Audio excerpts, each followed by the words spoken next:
எப்பவுமே வேலூன் ஸ்டோர்ஸ் வாங்க. Okay okay, thank you. Done with my shopping. चलो चलो bye bye bye. Velavan stores, Usman road, T Nagar, Chennai மற்றும் தூத்துக்குடி. என் சகோதரிகளுக்கு வணக்கம். கிரிக்கெட் பால் தோத்துது, அவ்வளோ குறி பார்த்து அடிச்சாங்க. குறி பார்த்து பூவை போட்டீங்க, சூப்பரா எய்ம், ரொம்ப நல்லா இருந்தது. நன்றி நன்றி. கீழெல்லாம் போடல, நல்லா பூ பந்து போட்டீங்க, ரொம்ப நன்றி. உங்களை எல்லாம் பார்த்தது ரொம்ப சந்தோஷம். உங்களை பார்த்ததில் மிக்க மகிழ்ச்சி. இந்த பகுதியில் நான் பாட்டாளி மக்கள் கட்சி வேட்பாளராக மாம்பழம் சின்னத்தில் போட்டியிடுகின்றேன். இதில் இங்கே உங்க எல்லாத்தையும் பார்ப்பதில் ஒரே சந்தோஷம். என்னன்னா, இவ்வளோ உற்சாகமான வரவேற்பு இந்த நேரத்துலையும். வாங்க. ஐயோ, உங்க பேச்ச மீற முடியுமா? கீழே கண்டிப்பா வரும், கண்டிப்பா வந்து பார்ப்போம். எப்பயுமே முதல்ல ஆர்த்திலாம் வாங்கிட்டு தான் வருவேன். இப்ப என்ன சொல்லிட்டாங்க, அண்ணனும் எங்க அப்பாவும் தியாகச்சேவல் அப்பாவும் சொல்லிட்டாங்க, இல்ல இல்ல பேசி முடிச்சுட்டு கீழே போக மாட்டாங்க, அதனால வெயிட் பண்றேன். வேற ஒண்ணும் இல்லை, பேசிட்டு நான் வரேன். மாம்பழம் சின்னத்துக்கு வாக்களிக்குமாறு அன்போடு கேட்டுக்கொள்கின்றேன்.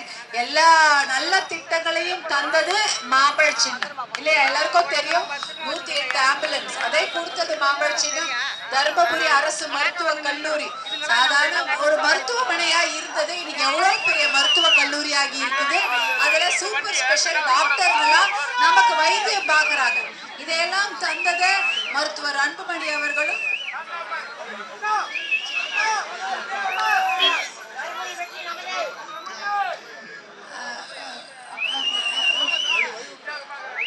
தர்மபுரி அரசு மருத்துவ கல்லூரியை கொண்டு வந்த சின்னமும் மாம்பழ சின்னம் தான் இல்லையா?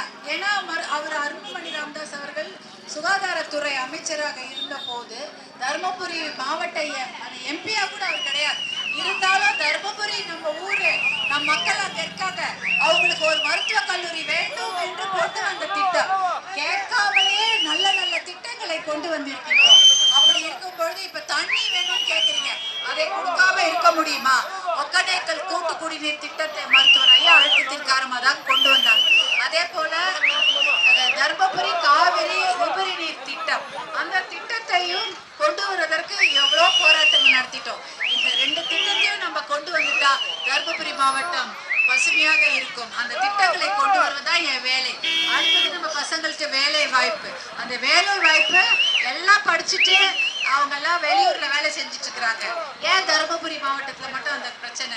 எல்லா ஊர்லயுமே பசங்க எல்லாம் அங்கேயே படிச்சுட்டு அங்கேயே வேலை செய்யறாங்க. ஆனா நம்ம ஊர்ல மட்டும் வேலை வாய்ப்பு இல்லை.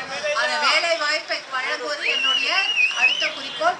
2த்துக்கும் நான் டெல்லிக்கு போய் பேசணும். பாரத பிரதமரிடமே நம்ம போய் பேசி அந்த திட்டங்களுக்கு அனுமதி வாங்கி வரலாம். அதற்காக நான் டெல்லிக்கு போக வேண்டும் என்றால் நீங்கள் எனக்கு அதுக்கு ஒரு வாய்ப்பு கொடுக்கணும். உங்களுடைய பாராளுமன்ற எம்பியா எனக்கு அதை வாய்ப்பு கொடுத்தீங்கன்னா கண்டிப்பா டெல்லியில போய் நம் பிள்ளைகளுக்காக நல்ல திட்டங்களை கொண்டு வர உறுதியோடு இருப்பேன், கடுமையாக உழைப்பேன். உங்க வீட்டு பொண்ணாதான் நான் வேலை செய்வேன். உங்களுடைய சகோதரியாக தான் நமக்கு முக்கியம் இல்லையாமா? யாருக்காக வாழணும்? நம் பிள்ளைகள் நன்றாக இருக்க வேண்டும், நல்லா படிக்கணும், நல்லா ஆரோக்கியமா இருக்கணும், நல்ல வேலை வாய்ப்போடு இருக்கணும். இதற்காக நான் கடுமையாக போராடுவேன், உழைப்பேன் என்று கூறிக்கொண்டு மாம்பழ சின்னத்தில் வாக்களித்து வெற்றி பெற வைக்குமாறு அன்போடு கேட்டுக்கொள்கிறேன். பேசிட்டு கீழே வர நன்றிமா.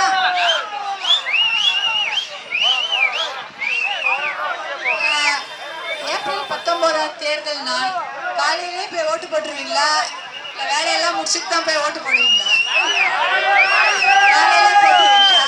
சரி, அதுல 1, 2, 3, 4, 5, 6 6வது கட்டத்துல என்னுடைய வாக்காள பெருமக்களே, இது உங்கள் பாட்டாளி மக்கள் கட்சியின் வேட்பாளர் சௌமியா அன்புமணி அவர்கள் மாம்பழ சின்னத்திலே வாக்கு கேட்டு வந்து கொண்டிருக்கின்றார்.